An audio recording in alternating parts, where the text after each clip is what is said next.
warahmatullahi wabarakatuh. Gimana kabar teman-teman hari ini? Sehat selalu kan? Alhamdulillah. Kembali lagi di channel Penawur Misteri. Untuk kali ini, aku akan membawakan sebuah cerita yang berjudul Pelet Darah Haid yang diambil dari akun Twitternya Om Ras. Oke, gak pakai lama, kita langsung ke ceritanya. Cus! Летели бом, закрой глаза скорее. Кто-то ходит за окном и стучится в двери. Yang itu lagi, Mat, ujar seorang lelaki yang berwajah lumayan tampan dengan penampilan yang sangat rapi sambil menunjuk ke arah tumpukan karung beras yang baru saja selesai dikeluarkan dari dalam truk. Setelah pekerjaan orang-orang yang membantunya selesai, lelaki itu pun lantas memanggil mereka. Ayo kita ke warung dulu, ajaknya seraya menunjuk ke warung kopi yang berada di seberang jalan. Lelaki itu membiarkan anak-anak buahnya memesan mie dan teh es. Namun salah satu di antara mereka tampak ragu-ragu untuk memesan, sehingga membuat si lelaki bertanya, "Kenapa, Mat?" "Maaf, Bos, tapi saya makan di rumah saja," jawab pemuda itu. Namun si bos tersenyum seraya menggelengkan kepala. "Kamu baru bergabung hari ini kan? Nah, kami di sini setelah bekerja memang selalu ke warung lebih dulu. Karena prinsip saya tidak akan membiarkan orang yang telah membantu pekerjaan saya kelaparan. Dan tenang saja, semua makanan dan minuman ini gratis karena saya yang bayar. Tidak akan saya potong dari upah kalian." Pemuda itu langsung menunduk. "Ayo pesanlah makanan dan minuman untukmu," suruhnya lagi. Selesai makan dan minum di warung tersebut, mereka pun diberikan uang upah dari pekerjaan hari itu. Mereka pulang dengan langkah riang dan wajah yang cerah. Lelahnya pekerjaan tak lagi mereka rasa, karena upah yang didapat sesuai dan juga mereka diperlakukan dengan sangat baik oleh bos. Lelaki itu bernama Arif. Usianya kala itu sekitar 35 tahun. Dia merupakan anak dari pemilik usaha toko yang sangat besar di daerah itu. Bisa dibilang agen penyalur barang-barang yang kemudian akan dijual secara ecer oleh pedagang-pedagang kecil. Meski usianya sudah termasuk tua, namun Arif masih lajang dan belum menikah. Jangankan istri, pacar saja dia belum punya. Sudah sering orang tuanya menyuruhnya untuk segera menikah. Namun Arif tampaknya masih terlalu fokus pada toko milik orang tuanya dan usaha miliknya sendiri, sehingga ia tak terlalu menggubris perihal nikah. Hingga pada suatu hari di musim hujan, Arif dikabari oleh orang tuanya bahwa truk yang mengantar barang mereka dari Banjar mengalami masalah di perjalanan, sehingga mengharuskan Arif menyusul ke Kalsel untuk membereskan masalah yang menghalangi perjalanan truk pengantar barang mereka itu. Hujan lebat mengguyur sepanjang jalan. Tak banyak lalu lalang mobil kala itu. Mungkin karena cuaca sedang ekstrim dan juga jalanan yang meliuk-liuk serta tanjakan dan turunan yang begitu menantang, tentu membuat sebagian orang enggan mengambil resiko tinggi. Kecuali memang ada urusan yang sangat penting, yang mengharuskan mereka keluar daerah dengan cuaca buruk seperti itu. Pelan-pelan saja, Rif. Jangan ugal-ugalan di jalan yang seperti ular kena pukul ini. Lagi pula aku masih ingin hidup, Rif, ujar Faisal setengah membentak. Iya, pelan-pelan saja. Kalau kau ingin mundur sampai masuk jurang sana. Karena ini kan tanjakan. Lalu kau kira aku ingin mati? Balas Arif. Membentak sepupunya itu yang seketika langsung ciut. Hujan mereda begitu mereka sudah hampir memasuki perbatasan antara Kalteng dan Kalsel. Mobil singgah di halaman parkir sebuah warung makan yang terlihat sepi. Sementara di seberang jalan juga terlihat warung makan dengan pengunjung yang ramai sekali. Kau masuk duluan, aku ingin menelpon bos besar dulu, ujar Arif sambil tersenyum. Saat Arif masuk ke dalam warung setelah menelpon orang tuanya, terlihat Faisal sedang asik menikmati makanannya dengan lahap. Wah, banyak sekali kau pesan ya? Tegur Arif dengan ekspresi wajah tak percaya. Ya, tentu saja. Ini saja tidak cukup sebagai kompensasi atas nyawaku yang hampir lepas dari badan akibat di perjalanan tadi, sungut Faisal. Dasar, gerutu Arif sambil menggelengkan kepalanya. Sesampainya di daerah di mana truk barang mereka berada, Arif dan Faisal lantas langsung turun dari mobil dan menghampiri si sopir truk. Ada apa ini, Pak? Tanya Arif sesaat setelah bertatap muka dengan sopir truk itu. Mereka menahan truk ini. Siapa? Si sopir tampak takut-takut menjawab pertanyaan Arif tersebut. Tapi karena terus didesak oleh Arif, akhirnya ia pun jujur. Mereka siapa? Polisi. Segera si sopir menggelengkan kepala. Bukan, bos. Mereka preman. Memang sudah biasa meminta jatah pada sopir. Arif menarik nafas panjang. Kalau begitu, kenapa tak dilaporkan saja ke polisi, biar mereka jerak? Saya tidak berani mengambil resiko, bos, karena saya sering lewat jalan sini. Arif menggeleng. Wajahnya tampak geram mendengar cerita sopir truk itu. Berapa yang mereka minta? Tanya Arif kemudian. 10. Hah? Itu sih bukan jatah namanya, tapi pemerasan. Jangan mau, Rif. Langsung laporkan saja ke polisi, ujar Faisal emosi begitu mendengar jumlah yang diminta oleh preman yang menahan truk mereka.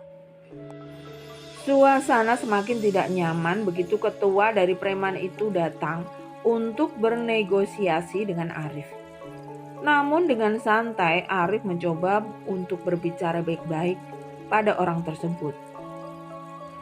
Sementara Faisal tampak merengut melihat lelaki dengan wajah sangar yang hanya memakai kaos putih yang sedang duduk bersama Arif tersebut.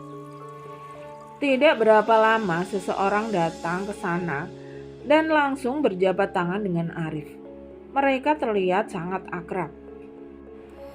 Lalu tidak lama kemudian, truk yang mengantar barang milik keluarga Arif itu pun diperbolehkan lewat, tanpa membayar uang sedikit pun.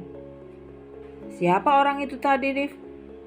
Sepertinya preman yang bicara denganmu tadi, takut padanya, ujar Faisal.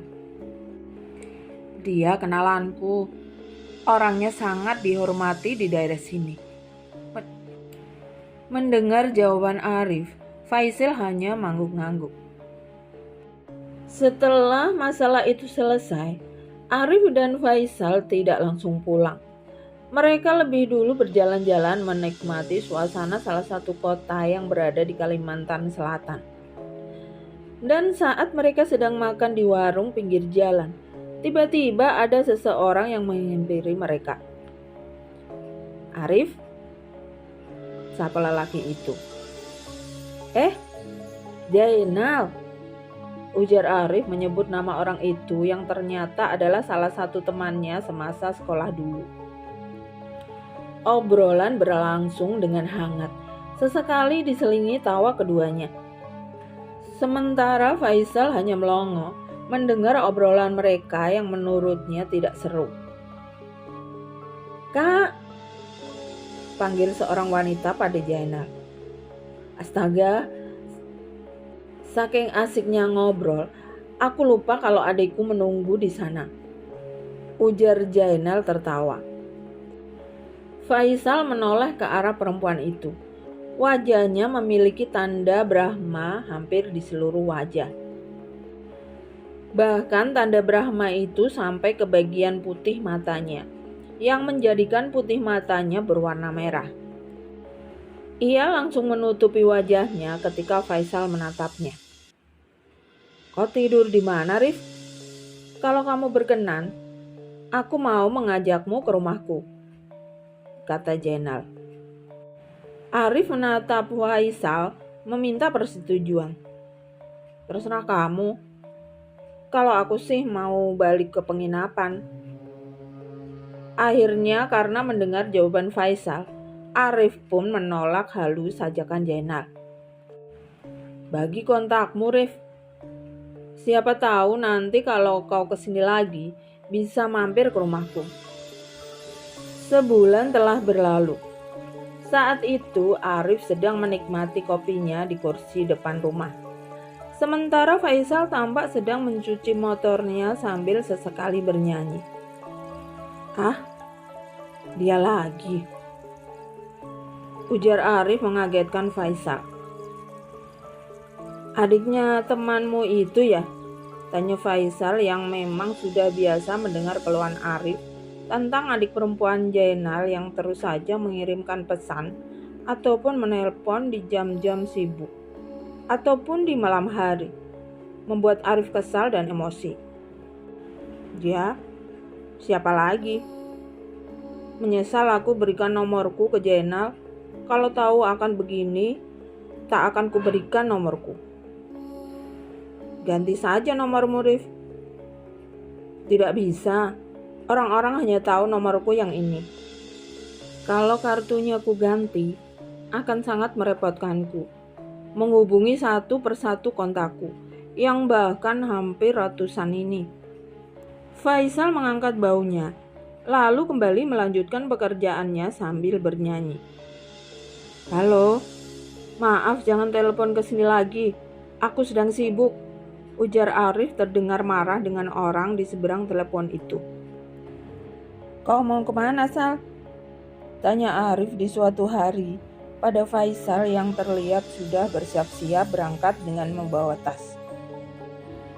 "Aku mendapat panggilan kerja, jadi aku berangkat hari ini. Padahal semalam aku sudah bilang waktu makan itu. Kau tak ingatkah?" jawab Faisal. "Ah, iya aku lupa. Aku pusing dengan perempuan itu.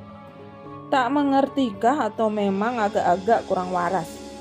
Padahal sudah aku bilang jangan menghubungi nomorku lagi. Tapi tetap saja dia hubungi," gerutu Arif. "Dia itu menyukaimu, Rif. Terima sajalah. Toh orang tuamu kan juga sedang mencari menantu," ujar Faisal. "Aku belum kepikiran untuk menikah. Apalagi dengan perempuan yang sama sekali tidak kusuka. Makanya aku benci perjodohan." Faisal tertawa. "Jaga kesehatan. Aku berangkat ya," pamit Faisal sebelum pergi. Seminggu kemudian, Arif kembali diharuskan untuk ke Kalsel lagi. Saat hampir mendekati perbatasan Kalteng-Kalsel, telepon genggam milik Arif tiba-tiba berdering. Dan ketika ia hendak mengangkatnya, telepon genggam itu terjatuh. Mengira yang menelpon adalah salah satu kontak penting, tanpa pikir panjang Arif langsung berusaha mengambil telepon genggamnya. Namun secara tiba-tiba saat telepon sudah didapatnya, ia melihat seseorang melintas di depan jalan. Andere mobilnya pada saat itu blong. Sudah pasti ia akan mengalami kecelakaan tunggal di sana. Dengan dada berdebar, Arif keluar dari mobilnya. Ia melihat ke sekitar, namun hanya kegelapan yang ia lihat. Sama sekali tak ada rumah atau tempat apapun di sana. Menyadari bahwa yang baru saja ia lihat itu adalah sosok jin, Arif lantas masuk ke dalam mobilnya dan kembali melanjutkan perjalanan. Itu adalah pengalaman pertamanya. Memang kata orang, kalau perjalanan jauh dilalui seorang diri, itu kadang-kadang ada sesuatu yang tidak diinginkan muncul. Sekitar beberapa saat kemudian, cahaya lampu dari rumah-rumah warga pun mulai terlihat. Arif menghela nafas lega. Dan begitu ia melihat ada warung yang masih buka, Arif langsung ke sana untuk sekedar mengistirahatkan tubuh dan matanya yang mulai mengantuk. "Kamu sendirian saja kah?" tanya bapak-bapak pemilik warung tersebut pada Arif ketika mengantarkan pesanan mie bakupnya. "Iya pak." "Waduh, berani juga ya kamu." Baru beberapa hari setelah sopir travel kena tusuk orang saat dia masuk ke arah Kalteng itu. Beritanya ramai sekali, jadi perbincangan mulut ke mulut, cerita si bapak bergidik. "Wah, betulkah Mang?" "Iya, buat apa aku berbohong?" "Ah, asal kamu tahu saja, arah ke Kalteng ini sekarang sudah rawan sekali perampok atau begal. Banyak sudah kejadiannya. Ada juga satu keluarga yang kena rampok. Kasihan sekali." Arif ikut giris mendengar cerita si bapak. Dan cerita si bapak terhenti begitu beberapa pemuda masuk ke area warung. Sekilas Arif melihat salah satu pemuda itu tampak memperhatikannya. Ketika Arif menganggukkan kepala, si pemuda itu lantas tersenyum. Saat membayar makanan yang ia pesan tadi, Arif meminta izin untuk ikut parkir sebentar di halaman warung. Karena ia ingin tidur beberapa saat guna menghilangkan lelah dan kantuknya. Si bapak yang baik hati itu mengizinkan. Bahkan beliau menawari Arif untuk tidur di dalam rumahnya dan melanjutkan perjalanan keesok paginya. Sekitar pukul 4:30 subuh, Arif kembali melanjutkan perjalanan setelah sebelumnya ia terlebih dulu membasuh wajahnya dengan air mineral botolan yang ia beli di warung sebelumnya. Ketika tiba di sebuah pasar yang terlihat dari pinggir jalan raya, Arif langsung mencari tempat parkir area pasar tersebut. Ia berniat mencari makanan untuk sarapan.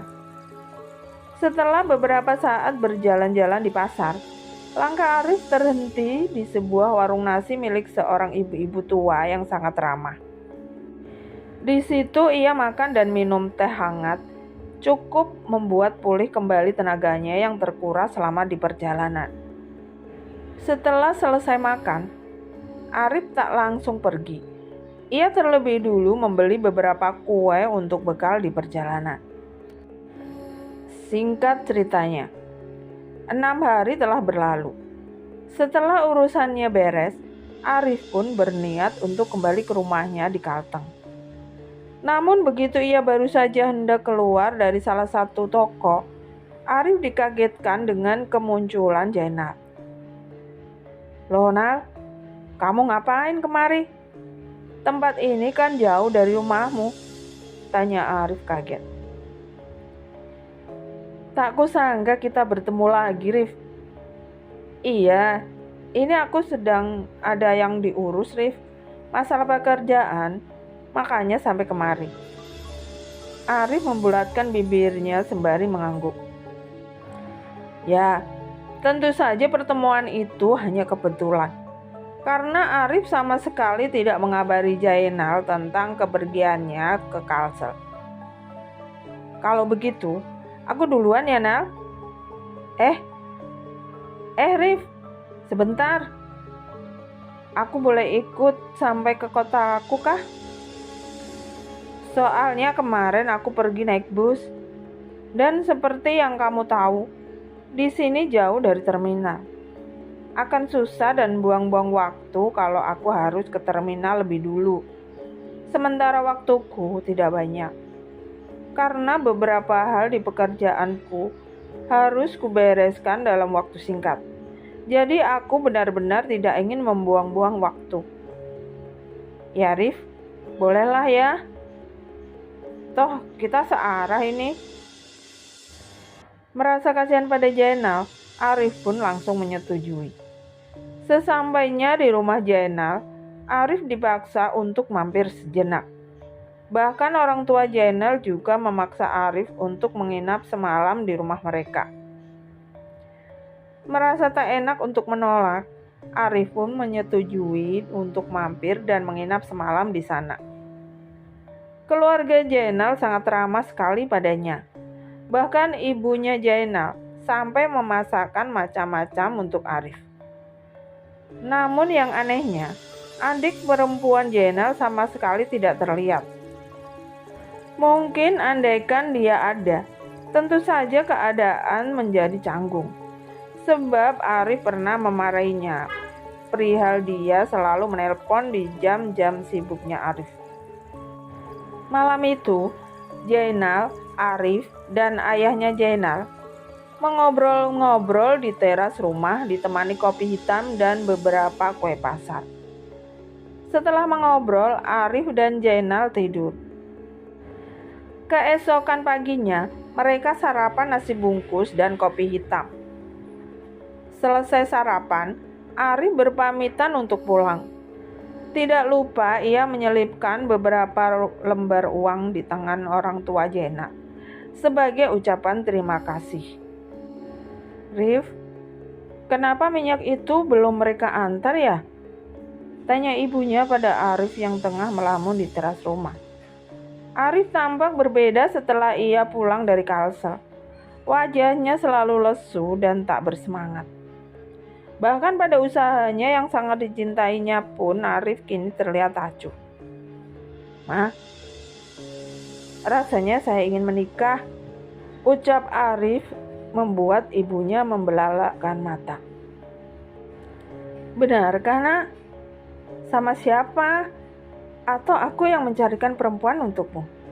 Tanya ibunya dengan mata berbinar. Saya sudah mendapatkan calon, Ma. Hah? Siapa? Undo, anaknya si Leman itu kah? Bukan, Ma. Dia adiknya temanku sekolah dulu. Oh ya? Pantas mamamu ini tidak tahu. Tapi kenapa baru bilang sekarang? Aduh, kapan mau mama lamarkan? Secepatnya lebih baik, Ma. Ah, begitu ya? Baiklah, biar mama bicarakan dulu dengan ayahmu. Ibunya Arif semakin terbelalak kaget mendengar jawaban anaknya yang selama ini dikenal sangat tidak mau bila disinggung masalah menikah. Namun kali ini malah dia yang seperti tergesa-gesa untuk menikah. Ada apa? Pertanyaan itu muncul berulang kali di benak sang ibu. Kenapa sampai ingin secepatnya? Apa perempuannya sudah hamil? Tidak, Ma. Dia tidak hamil. Saya ingin secepatnya menikah malah dituduh macam-macam. Giliran saya tidak mau menikah, Mama ribut ingin saya segera menikah. Sebenarnya maunya Mama itu bagaimana sih?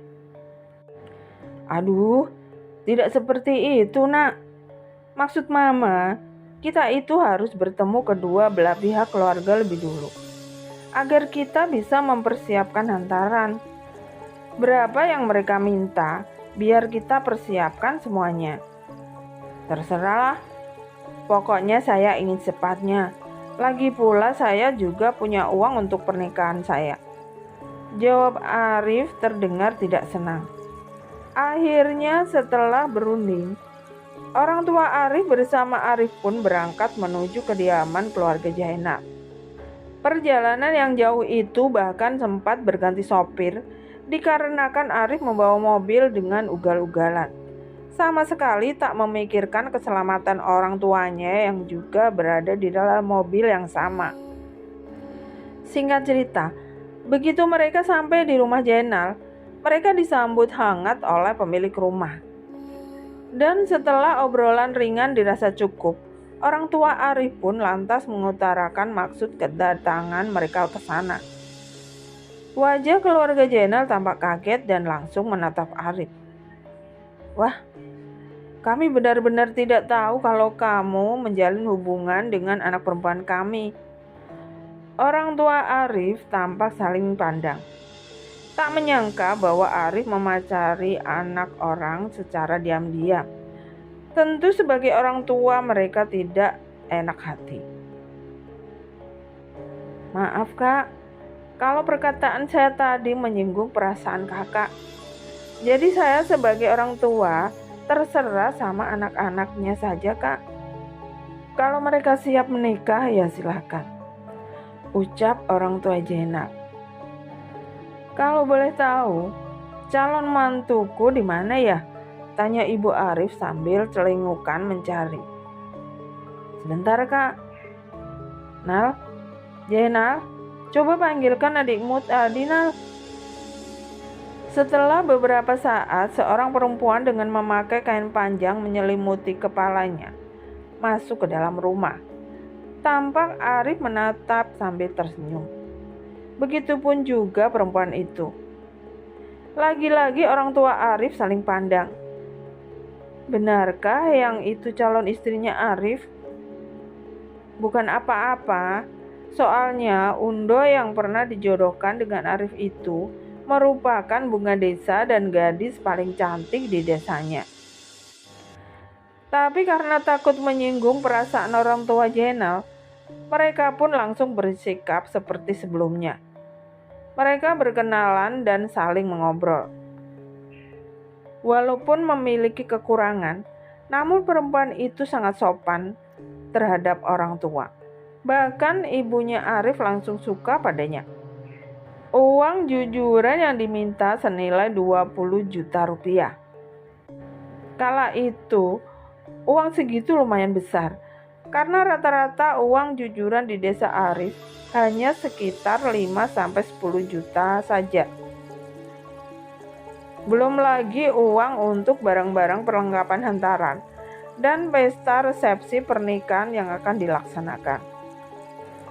Seminggu sesudah hantaran jujuran, orang tua Arif langsung menyetujui, karena mereka sangat ingin melihat Arif bahagia bersama perempuan pilihannya. Pesta pernikahan pun dilaksanakan di rumah pihak perempuan. Dan segala sesuatunya keluarga pihak perempuan yang menyiapkan.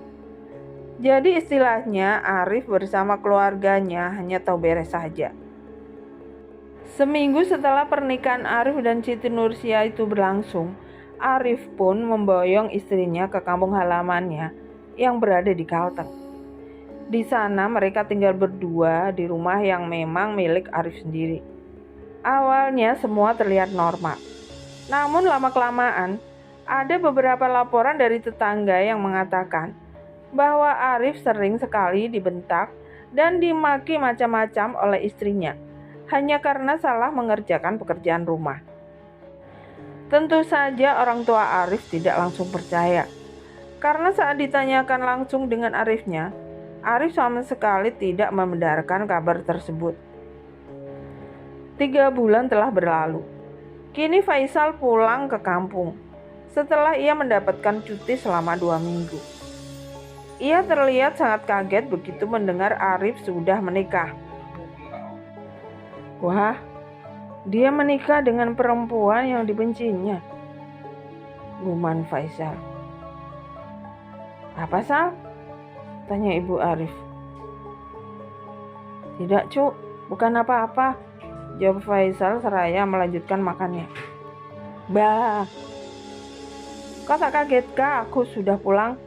Ujar Faisal pada Arif yang tampak melamun memperhatikan anak buahnya bekerja. Ku dengar dari orang tuamu, kau sudah menikah ya? Tak kusangka kalau kau akan menikah dengan perempuan itu. Jangan-jangan Kok dipelet? Hahaha. Gelak tawa Faisal membuat Arif murka. Tanpa basa-basi, Arif langsung meninju Faisal hingga membuat hidungnya berdarah. Jaga mulutmu, bentak Arif membentak Faisal. Lelaki itu tampak meringis sambil memegangi hidungnya yang berdarah. Apakah Arif sebegitu sayangnya terhadap perempuan yang dulu bahkan sangat dia benci itu? Ia menatap Arif yang menjauh setelah memukulnya. Akhir-akhir ini, bos bawaannya selalu emosi. Biasanya setelah selesai bekerja, kami selalu diajak ke warung. Tapi sekarang sudah tidak pernah lagi. Setelah istrinya bos kesini waktu itu. Ujar salah satu anak buah Arif yang sudah sangat lama bekerja di sana. Jadi maksudmu, istrinya melarang Arif memberi kalian makanan setelah selesai bekerja? Bukannya itu sudah menjadi prinsipnya? Aneh sekali kalau tiba-tiba prinsipnya berubah. Mungkin saja. Apalagi sekarang bos sudah punya istri. Jadi tentu saja dia tidak akan boros-boros lagi. Memberi kalian makan itu bukan boros namanya. Sepertinya memang ada yang tidak beres terjadi. Aku harus mencari tahu, ujar Faisal. Tok-tok. Saat pintu dibuka, terlihat Faisal berdiri di depan pintu dengan membawa bungkusan makanan. Namun ketika Arif melihat yang datang adalah Faisal, ia langsung bermaksud menutup pintu. Bentar. Aku ingin minta maaf. Langsung pada istrimu. Ujar Faisal yang akhirnya membuat Arif tak jadi menutup pintu. Faisal diperbolehkan masuk. Namun ia terlihat kaget begitu melihat suasana rumah Arif yang tampak banyak berubah. Arif mendekati istrinya yang sedang makan kue di kursi ruang tengah. Ia menyampaikan niat Faisal yang datang ke rumah pada malam itu. Suamiku sudah mengatakan semuanya. Aku tidak menyalahkanmu berbicara seperti itu padanya. Tapi mungkin kamu lupa satu hal, bahwa jodoh sudah diatur oleh Tuhan. Jadi walaupun awalnya suamiku terlihat membenciku, seperti katamu, semua itu akan berubah dalam sekejap bila Tuhan sudah berkehendak. Ujar perempuan itu sambil tersenyum. Sekarang pulanglah, kami mau tidur. Ujarnya lagi mengusir Faisal secara halus. Mendengar perkataan istrinya, Arif langsung mendorong tubuh Faisal, menyuruhnya untuk segera pulang. Faisal menarik nafas panjang. Setelah sepupunya itu keluar, Arif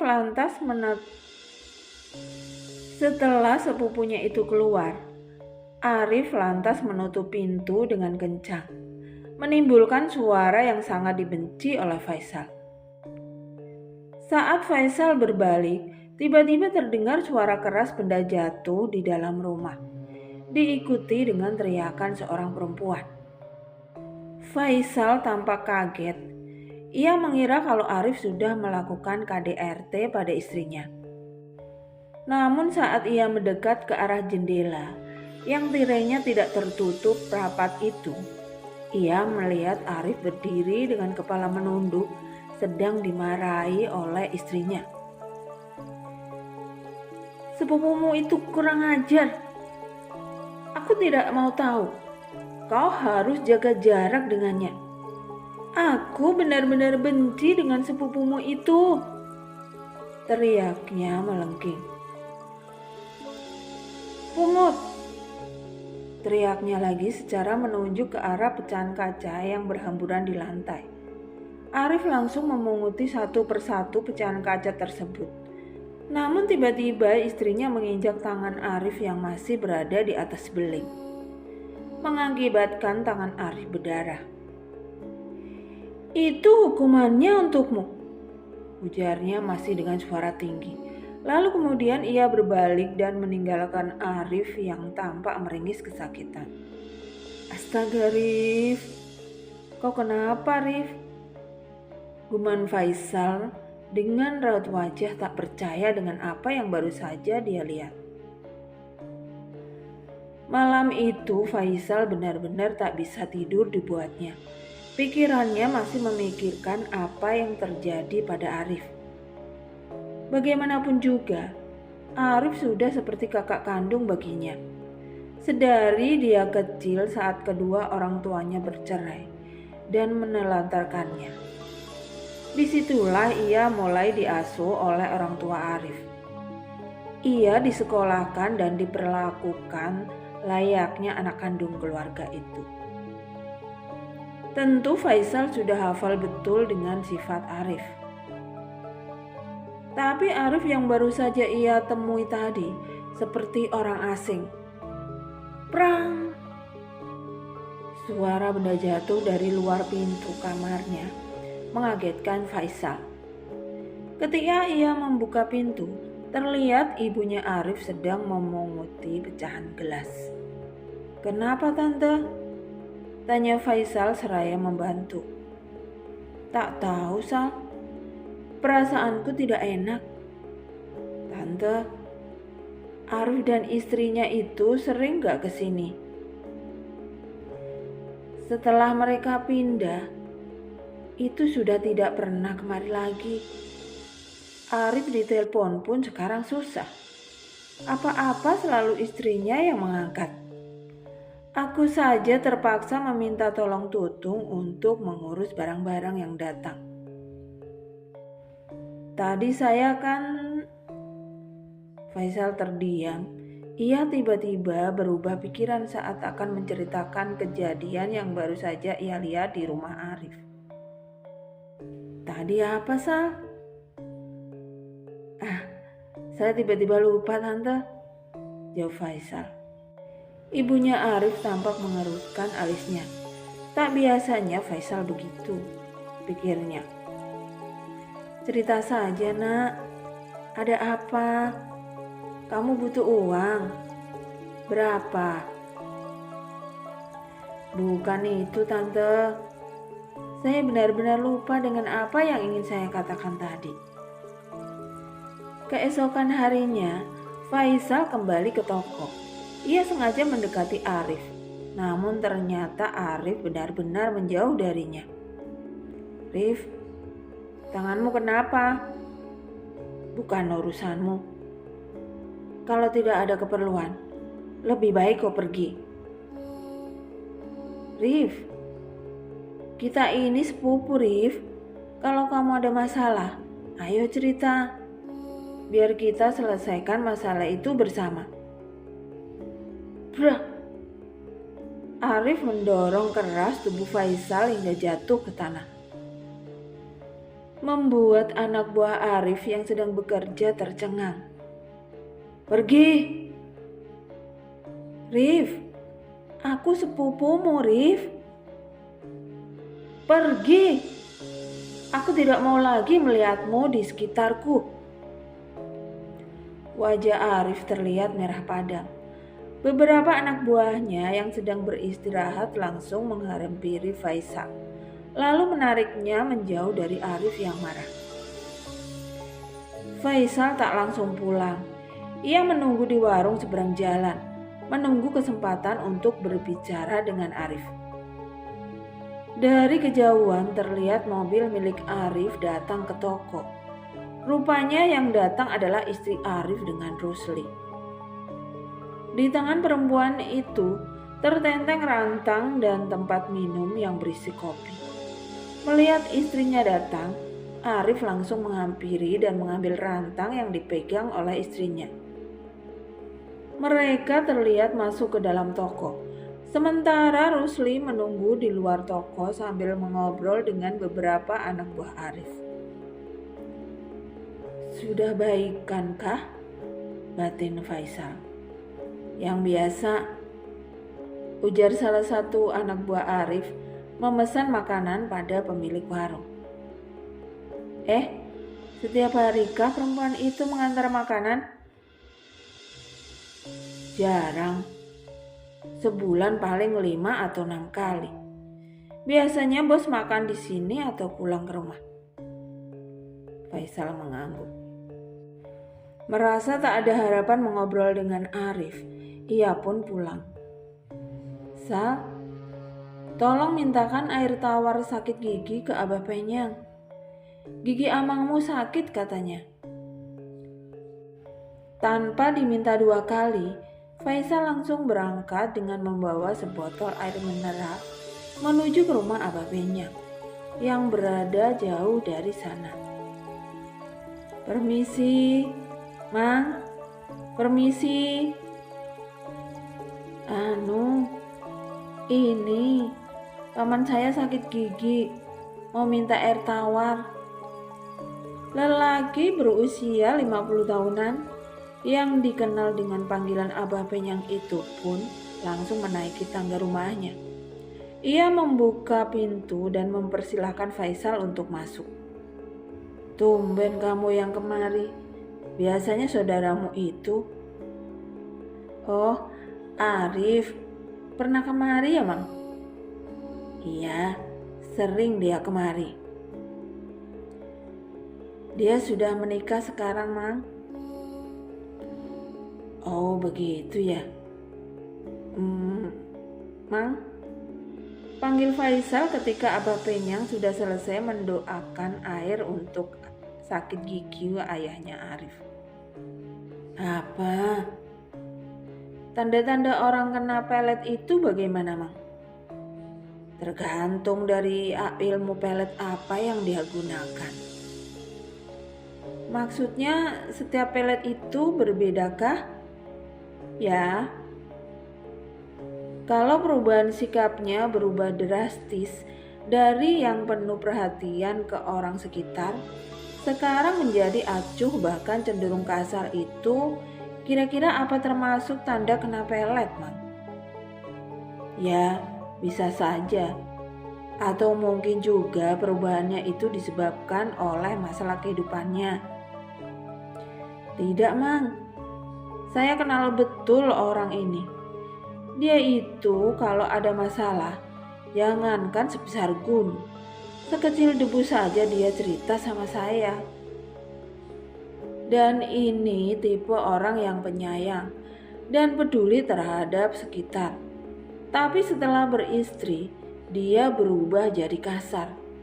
Bahkan belum lama ini saya lihat dengan mata kepala saya sendiri, kalau dia itu dimarahi oleh istrinya sampai tangannya itu diinjak di atas beling. Dia sama sekali tidak melawan, Mang. Saudaramu itu kah? Iya, Mang. Dan kalau memang dia kena pelet, saya ingin bantu dia, Mang, supaya dia kembali seperti dulu. Dan bukannya saya menghina, Mang, tapi perempuan yang jadi istrinya sekarang ini mukanya biasa-biasa saja. Di bawah standar lah. Kalau untuk mempermainkan sepupu saya yang mukanya lumayan ganteng dan berduit itu. Mana sepupu saya ini sebelumnya itu benci sekali dengan istrinya itu, Mang. Oh ya, dia juga pernah dijodohkan sama perempuan sini yang kata orang bunganya disalah. Tapi gak mau si Arifnya ini, Mang. Begitu ya. Kalau memang seperti itu, nah ini nanti aku beri air, beri minum ke saudaramu itu. Kalau dia menolak atau tidak mau meminumnya, berarti dia memang kena pelet. Dan semisal dia menolak, lalu apa yang harus saya lakukan? Karena posisinya sekarang ini, sepupu saya ini benci sama saya, Mang. Dia juga dilarang istrinya untuk bertemu saya. Kalau memang nanti dia menolak, maka kita harus pelan-pelan memaksanya. Memaksa minum air yang Amang kasih itu. Abah Penyang menggeleng. Bukan. Coba kamu berikan saja dulu nanti air itu. Kalau dia menolak, kau kasih tahu aku, biar aku yang memikirkan caranya. Sepulangnya dari rumah Abah Penyang, Faisal diam-diam menyimpan air di dalam botol tersebut di kamarnya. Ia tak ingin bila orang tua Arif mengetahui rencananya. Faisal terus memikirkan cara untuk memberikan air tersebut pada Arif. Namun sangat sulit baginya bila ia melakukan itu seorang diri. Berjam-jam ia memikirkan cara, namun tak juga menemukan jalan keluar. Tiba-tiba ia teringat akan salah satu karyawan Arif yang kemungkinan besar mau disuruh menukar air minum milik Arif dengan air yang diberikan Abah Penyang itu ketika mereka berada di toko. Pagi-pagi sekali, Faisal sudah menunggu di depan toko. Berharap yang datang pertama kali itu adalah si karyawan yang dia maksud. Namun rupanya Faisal sedikit kurang beruntung, sebab yang datang pertama adalah Arif. Mau apa lagi kau, ha? Bentak Arif begitu melihat Faisal. Aku sedang menunggu warung itu buka. Memangnya tak boleh kah? Arif tak menjawab. Ia langsung membuka tokonya dan masuk ke dalam, tak menghiraukan Faisal yang masih berada di luar. Tidak berapa lama kemudian si karyawan yang ditunggu akhirnya datang juga. Faisal langsung menarik tangannya dan membawanya menjauh dari toko. Kamu mau uang? Ya tentu. Kalau begitu, mau bekerja untukku? Wah, apakah ini persaingan keluarga? Kalau iya, aku tak mau mengkhianati bos. Bukan itu, tapi Faisal lalu membisikkan apa yang dia rencanakan. Nanti kalau ketahuan, aku pasti langsung diberhentikan. Namun setelah dibujuk, akhirnya si karyawan itu pun mau mengikuti rencana Faisal. Sementara itu, Faisal menunggu di warung dengan perasaan cemas. Bagaimana? Tanya Faisal yang dari tadi menunggu saat karyawan itu pulang. Sepertinya sama sekali tidak diminum, bos. Air itu dibiarkan saja, padahal sudah kutukar. Faisal menghela nafas panjang. Berarti benar dugaannya. Malam itu juga Faisal kembali ke rumah Abah Penyang untuk memberitahukan hal itu. Tapi rupanya Abah Penyang sedang tidak ada di rumah pada saat itu, sehingga Faisal terpaksa harus menunggu. Sekitar pukul 9 malam, barulah Abah Penyang pulang. Ia terlihat kaget begitu melihat keberadaan Faisal di tangga rumahnya. Dia tidak mau minum air itu, Mang. Berarti dia memang kena pelet, kan? Beliau tak menjawab dan langsung membereskan rengge yang berada di dalam luntungnya.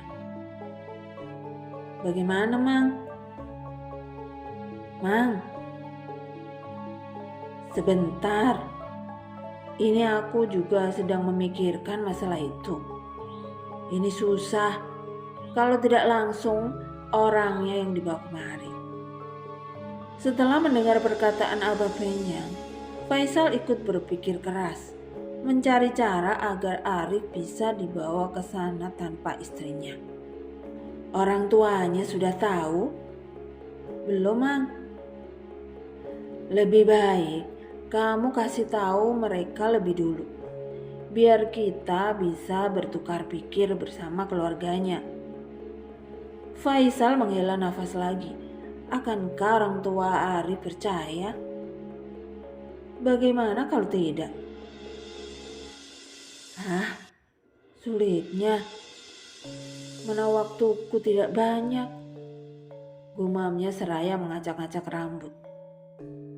Sepulangnya dari rumah Abah Penyang, Faisal langsung tidur tanpa menyantap makan malamnya yang sudah disediakan oleh Ibu Arif. Kira-kira sekitar pukul 2 subuh, Faisal terbangun dari tidurnya. Ia bersiap-siap untuk pergi ke rumah Arif. Sebab ia sudah memutuskan untuk membawa paksa Arif ke rumah Abah Penyang, bagaimanapun caranya. Dengan langkah hati-hati, Faisal mencari jalan masuk ke dalam rumah Arif melalui pintu atau jendela yang kemungkinan tidak dikunci, yang tentunya mudah untuk dibobol. Namun semua pintu dan jendela terkunci rapat. Tidak seperti yang dia harapkan. Faisal kecewa.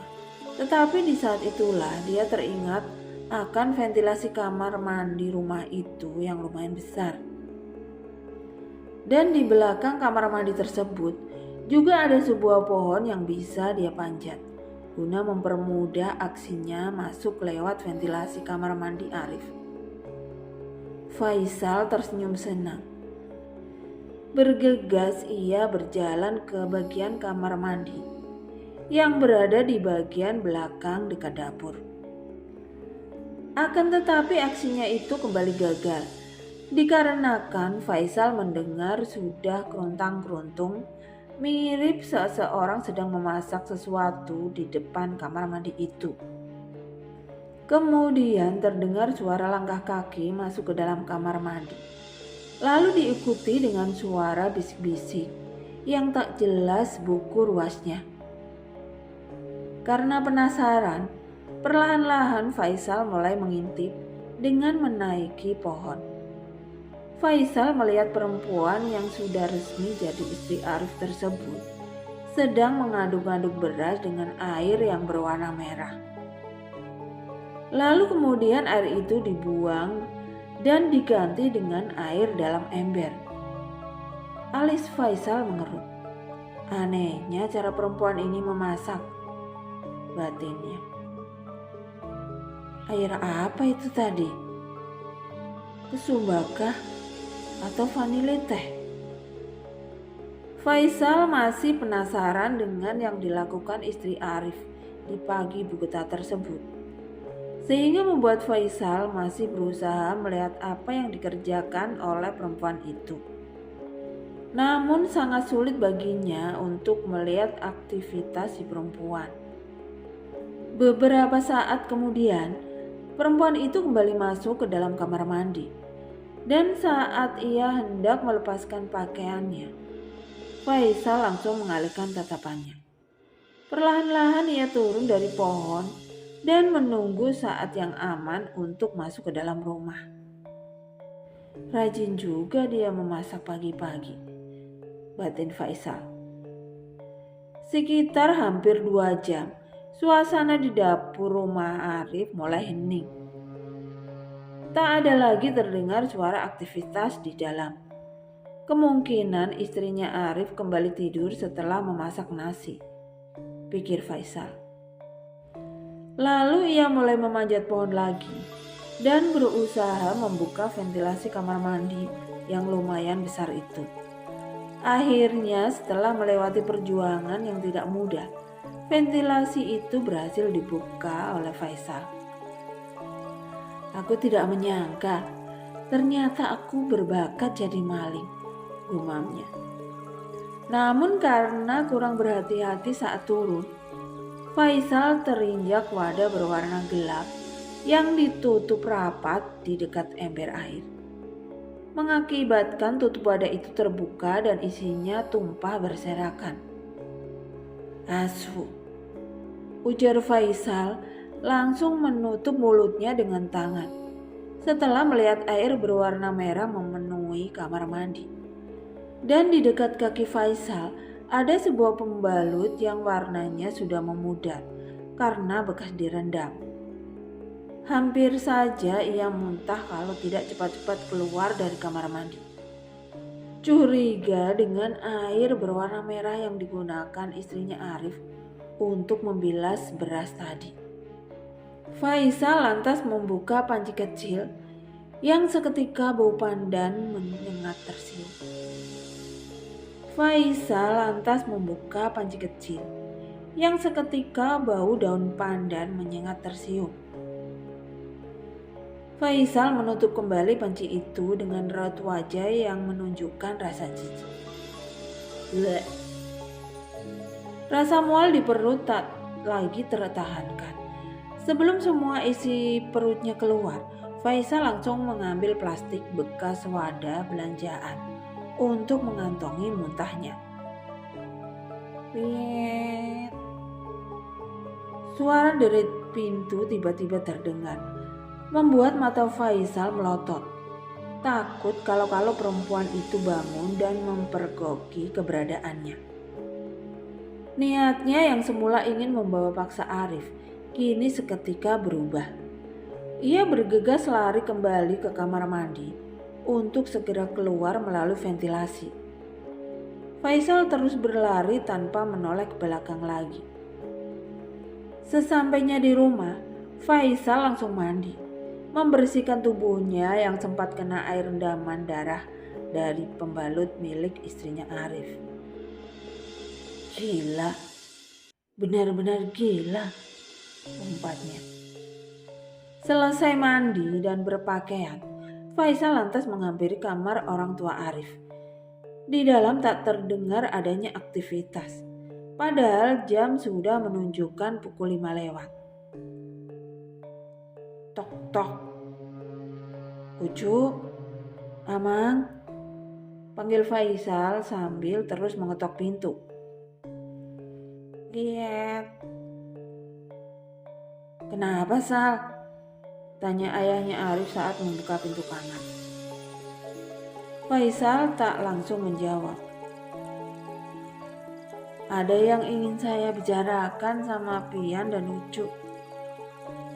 Ada apa, Sal? Sepertinya penting sekali ya? Tanya ibunya Arif. Iya, Cu, ini sangat penting sekali. Ya sudah kalau begitu, ayo kita bicara di sana. Faisal terlihat menarik nafas panjang lebih dulu sebelum memulai ceritanya. Mang, Cu, jujur, saya merasa Arif banyak berubah setelah menikah dengan perempuan itu.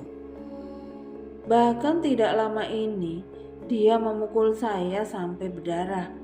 Dan saat saya ke rumah mereka, Faisal menceritakan tentang tangan Arif yang diinjak di atas beling oleh istrinya. Sampai ketika Faisal ingin membawa paksa Arif ke rumah Abang Penyang.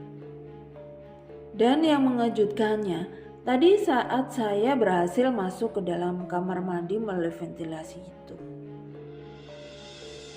Saya kan tidak sengaja menginjak wadah, yang membuat wadah itu terbalik dan tutupnya terbuka, pecah.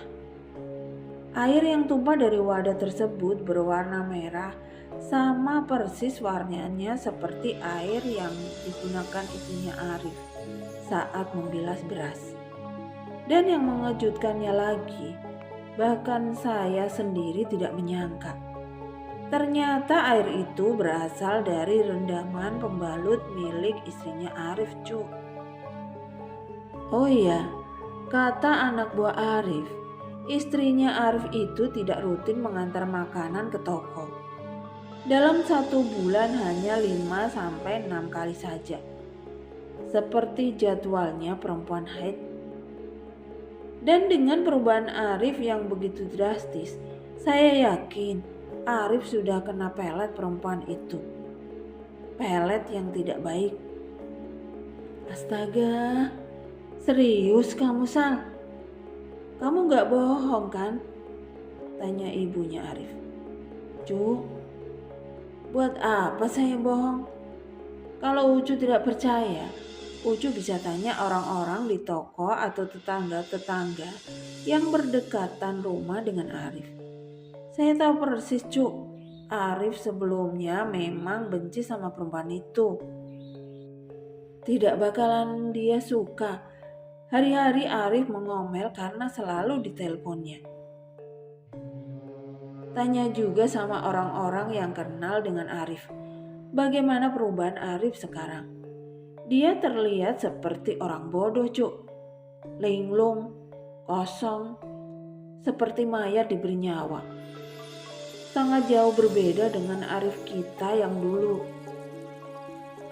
Ya, aku juga memiliki kecurigaan.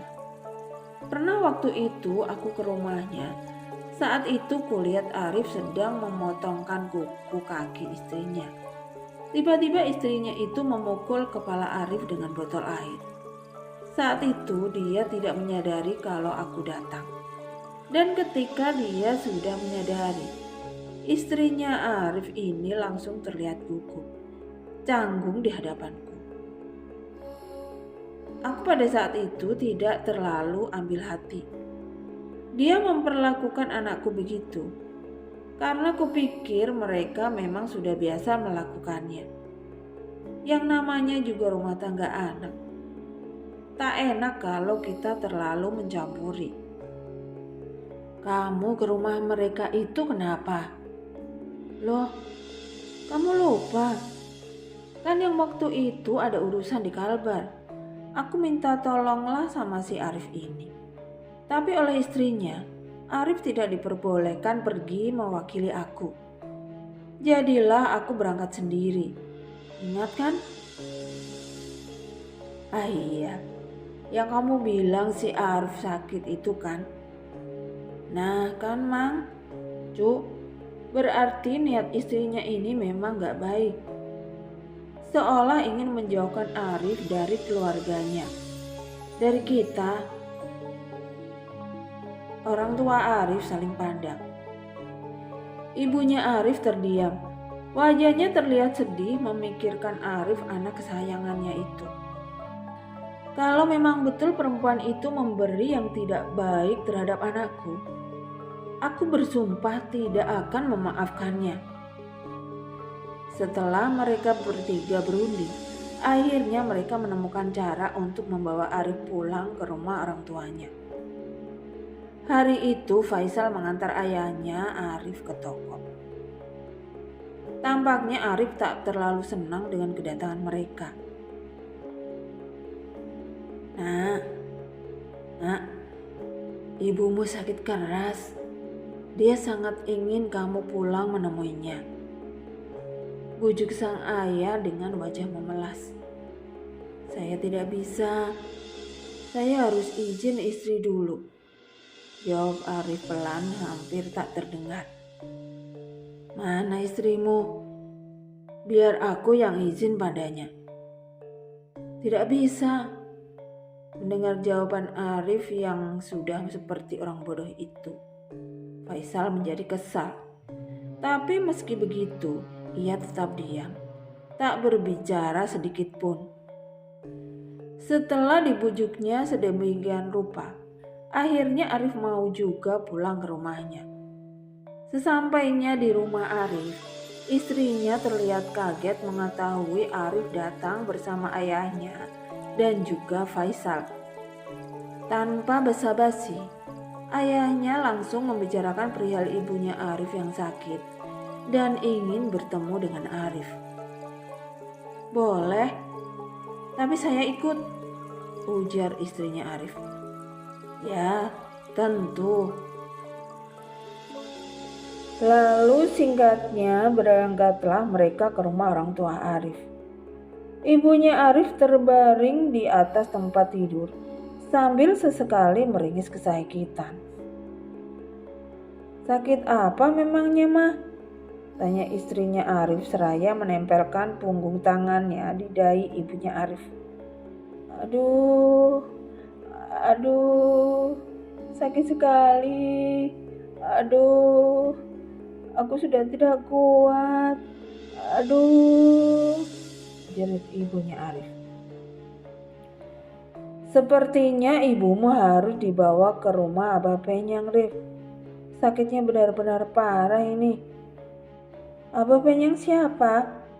Tanya perempuan itu dengan alis mata mengkerut. orang yang paham penyakit-penyakit seperti itu. Saya tidak merasa kalau beliau sakit. Badannya tidak panas, wajahnya juga tidak pucat. Kalau hanya sakit meriang atau sakit kepala biasa, kan bisa panggil mantri ke rumah, bah. Kasihan kalau harus Arif juga yang mengurus. Mana dia harus mengurus toko dan lain-lain. Ujar perempuan itu dengan nada suara meninggi. Faisal melotot mendengar perkataan perempuan itu. Seakan tidak ada simpatinya pada mertuanya sendiri. Coba kau pikir, bagaimana kalau orang tuamu yang sakit? Orang tuaku tidak pernah menyusahkan kalau sedang sakit, jawabnya ketus. Faisal kesal. Marah campur aduk jadi satu mendengar jawaban perempuan itu. Ingin rasanya ia meneriaki perempuan itu. Namun apa daya, ia tak ingin membuat masalah dengan Arif demi kelancaran rencana mereka. Entah bagaimana ayahnya Arif membujuk dan memohon pada perempuan itu. Hingga akhirnya Arif diizinkan juga untuk ikut mengantar ibunya ke rumah bapaknya. Di dalam perjalanan, Arif hanya melamun dan diam layaknya patung. Wajah istrinya pun sama, terlihat masam dan tak suka. Sesampainya di rumah Abah Benyang, mereka membantu ibunya Arif menaiki tangga. Beliau terlihat kuat dan baik-baik saja ketika menaiki tangga rumah tersebut. Namun begitu ditatap oleh Abah Penyang, ibunya Arif langsung menjatuhkan diri ke lantai sambil mengaduh-aduh kesakitan. Ibunya Arif dibaringkan di atas kasur tipis. Sementara itu Abah Penyang berpura-pura mengobatinya. Setelah selesai, Abah Penyang pun ke dapur untuk membuatkan para tamunya minuman. Minuman itu diberikan kepada tamunya satu persatu. Namun oleh istrinya Arif, minuman milik Arif ia tukar dengan minuman miliknya. Boleh? Tanya Arif. Minumlah, jawab perempuan itu. Melihat Arif yang sangat tunduk dan patuh pada perkataan istrinya itu, Abah Penyang langsung menatap Faisal dan ayahnya Arif bergantian. Akan tetapi tidak berselang lama, setelah Arif dan istrinya meminum air buatan Abah Penyang itu, mereka langsung mengeluh sakit perut. Sakit perut disertai mencret parah. Yang anehnya, meski sudah minum obat mantri ataupun obat kampung, sakit perutnya tak kunjung sembuh. Sehari semalam penuh mereka tak bisa jauh dari WC. Yang paling parah Arif. Ia bahkan tak mampu untuk beranjak dari kloset. Saking parahnya mencret yang ia derita. Dan 2 hari kemudian, Arif sudah agak mendingan. Begitupun juga dengan sikapnya. Kita pulang ke rumah sekarang.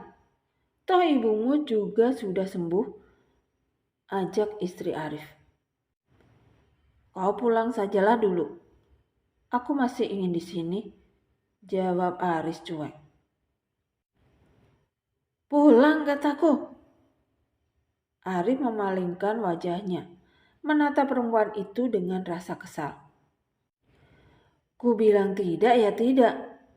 Kalau kau ingin pulang, silahkan, bentak Arif kesal. Raut wajah perempuan itu seketika berubah. Ia terlihat sangat marah pada Arif. Pulang, teriaknya. Plak. Arif yang terlanjur emosi tak sengaja menampar wajah istrinya yang membuat perempuan itu seketika mengamuk. Arif seketika muntah mendengar cerita Faisal.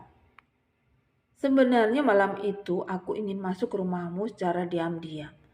dan melumpuhkanmu supaya bisa kubawa dengan mudah. Waktu itu aku sudah bertekad ingin membawamu ke rumah Abah Penyang, bagaimanapun caranya. Tapi setelah aku melihat itu, tekadku langsung buyar, cerita Faisal. Aku merasa takut dan jijik. Nyaliku langsung menciut, lanjut Faisal. Oh iya, lalu sekarang mau bagaimana itu istrimu? Aku ingin memulangkan dia baik-baik pada orang tuanya. Tapi keadaannya sekarang begitu. Takutnya kamu malah disalahkan. Aku yakin kalau mereka sekeluarga itu bersekongkol untuk membuatmu menikahinya. Nah, lalu andaikan kamu pulangkan dia, kemudian malah kamu disantet. Bagaimana? Arif menghela nafas panjang. Yang dikatakan Faisal ada benarnya. Mereka bisa melakukan apa saja. Bahkan hal yang jauh lebih gila dari Pele dari Hitler sekalipun. Apalagi mengingat keadaan perempuan itu sekarang. Lalu menurutmu aku harus bagaimana? Aku juga tidak mau selamanya hidup bersama perempuan itu, Sal. Faisal terdiam. Aku pun tak tahu jalan keluar untuk masalahmu ini, Rif. Coba kamu rundingkan dulu dengan orang tuamu. Siapa tahu mereka ada jalan keluarnya. Prang. Suara benda pecah dari dalam kamar. Arif menghela nafas. Ia tahu itu pasti ulah istrinya yang mengamuk. Perempuan itu sepertinya benar-benar gila, Rif. Padahal dia yang melakukan hal buruk itu padamu. Tapi sekarang setelah ketahuan, dia malah seperti orang kesetanan. Kau ingat kan kata Abah Penyang? Arif terdiam. Katanya, seseorang yang menggunakan pelet darah haid itu, matinya tidak diterima bumi. Pelet darah haid adalah usaha terakhir untuk memelet seseorang. Tidak banyak yang mau memakai pelet itu. Hanya orang-orang yang nekat saja yang mau.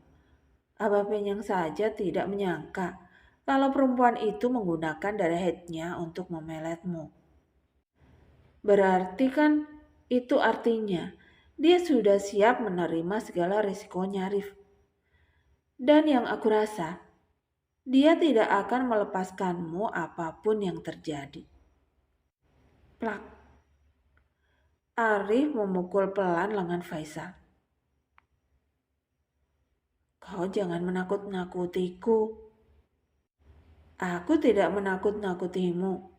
Kau sendiri pun juga sudah merasakannya kan? Bagaimana rasanya kopi bercampur darah haid? Arif langsung mual. Faisal benar-benar kurang ajar, batinnya. Keluarga Arif membiarkan saja perempuan itu bebas berjalan-jalan di dalam rumah. Karena mereka tidak ingin mengurungnya di dalam kamar seperti orang gila. Namun walaupun begitu, pergerakannya tetap diawasi selama 24 jam penuh. Pernah di suatu hari, ibunya Arif melihat langsung kelakuan perempuan itu yang mengangkangi nasi di dapur dengan hanya memakai sarung. Tentu saja oleh ibunya Arif, perempuan itu dimarahi habis-habisan.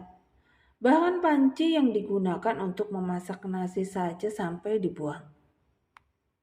Nah, kalau wajah sudah tidak cantik, jangan sampai kelakuan juga ikut jelek. Kita hidup ini, walaupun wajah buruk rupa, yang penting hati dan kelakuan cantik, baik. Orang tetap akan menyukai kita. Maksudmu yang mengangkangi nasi, menaruh panci nasi di dalam sarung, lalu dikangkangi ini, apa maksudnya?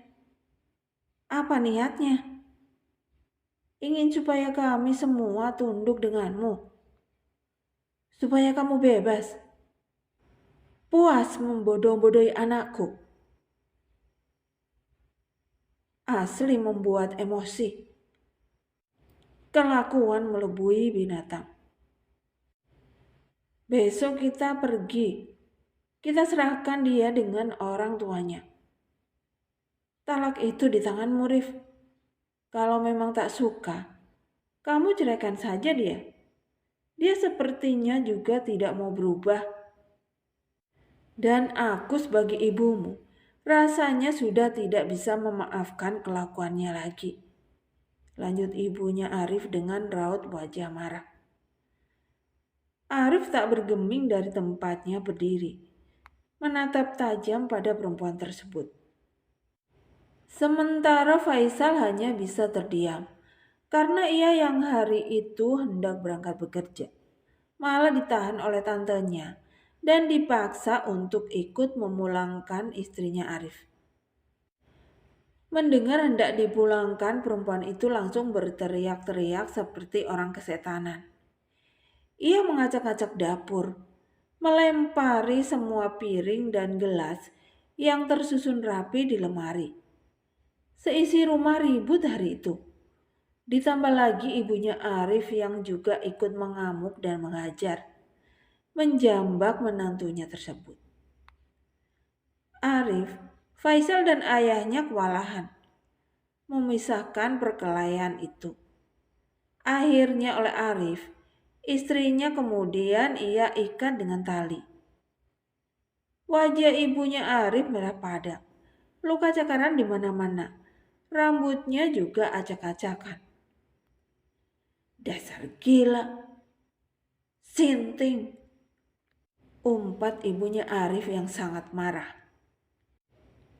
Cuy, perempuan itu meludah dan tepat mengenai tangan ibu mertuanya yang membuatnya ibu Arif kembali meledak-meledak. Ma, sudah ma, ujar Arif yang kewalahan. Sal, cepat bantu aku. Ngapain kamu pelongo-pelongo di situ? Faisal mengangguk. Ia pun langsung membantu ayahnya Arif memegangi sang tante yang masih ingin menjambak rambut perempuan itu. Setelah keadaannya sudah jauh lebih tenang, mereka berempat kemudian berunding.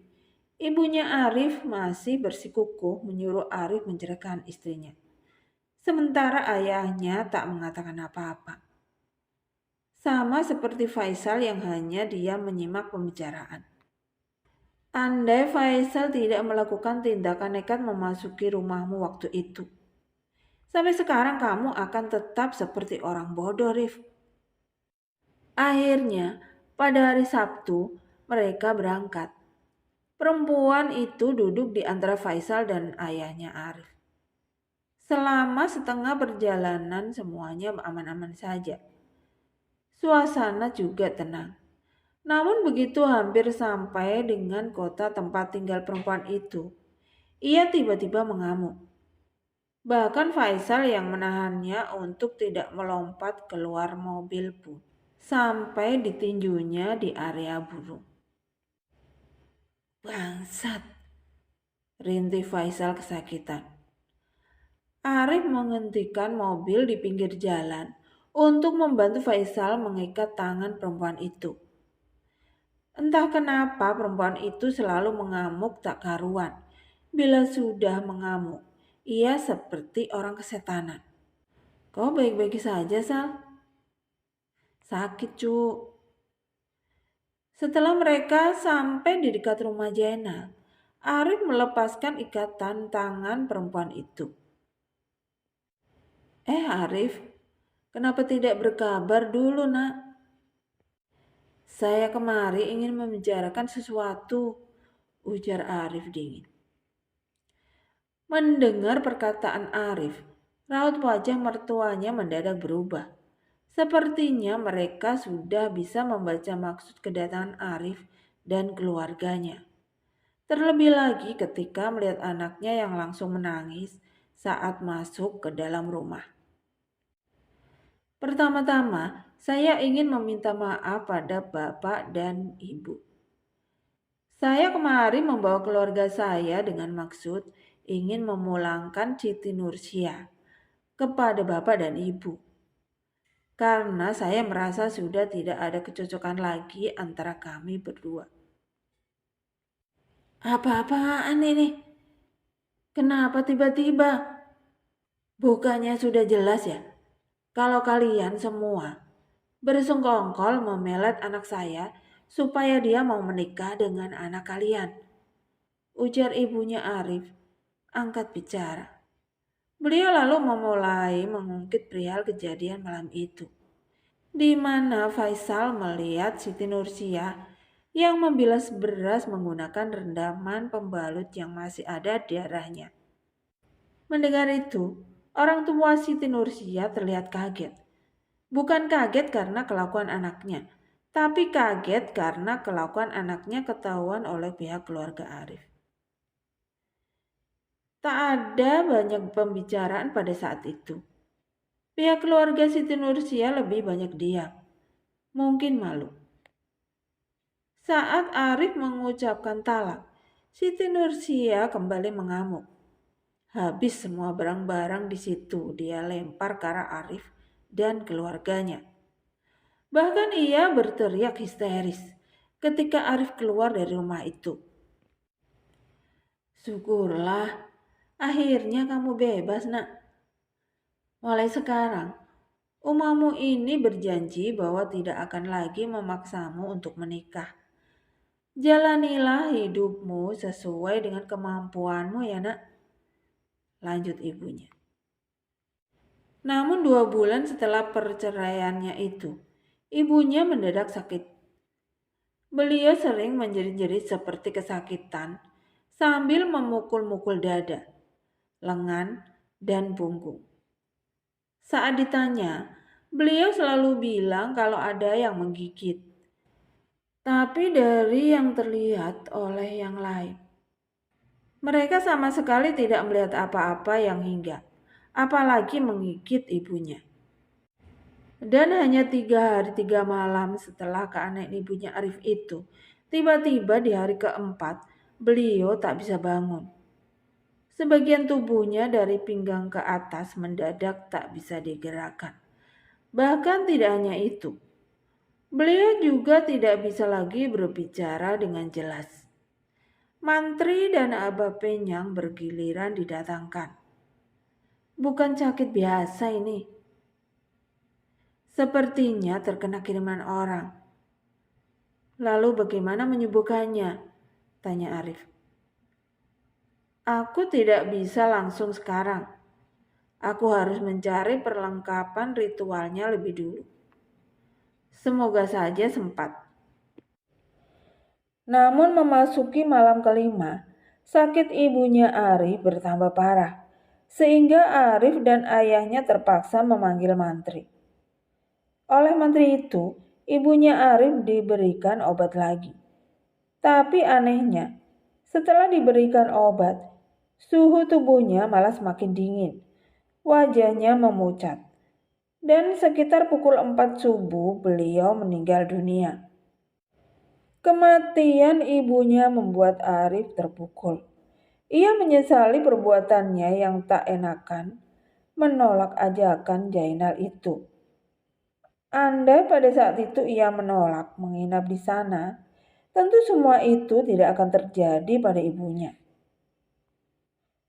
Sudahlah Rif, ikhlaskan ibumu. Dia sudah nyaman di sana. Kau tahu kan, orang baik itu memang berumur pendek. Ujar Faisal membuat Arif menatapnya dengan tajam. Aku tidak salah kan? Orang baik itu disayang Tuhan. Makanya umurnya pendek. Sebab Tuhan tidak ingin dia berlama-lama hidup di dunia yang rusak ini. Plak. Pukulan mendarat di bahu Faisal. Arif tersenyum. Perkataan Faisal sedikit menghiburnya. Nah, begitu. Senyum yang lebar. Setelah itu, tak ada apa-apa yang terjadi lagi pada Arif dan keluarganya. 3 tahun kemudian, Arif dan Faisal menikahi gadis kembar yang berasal dari daerah TH, desa terpelosok di Kalteng. Faisal bekerja mengurus toko dan usaha ayahnya Arif. Sementara Arif sibuk dengan toko dan usahanya sendiri. Begitulah semuanya baik-baik saja. Hingga ayahnya Arif meninggal dunia dikarenakan usia yang sudah tua. Oke, sekian dulu ceritanya. Semoga dapat diambil pembelajaran dari kisah cerita ini. Nantikan cerita-cerita lainnya yang tentunya lebih seru dan horor. Dan jangan lupa yang belum subscribe, subscribe dulu. Dan tekan tombol loncengnya agar tidak ketinggalan cerita-cerita lainnya dari channel ini. Matur nuwun. Wassalamualaikum warahmatullahi wabarakatuh.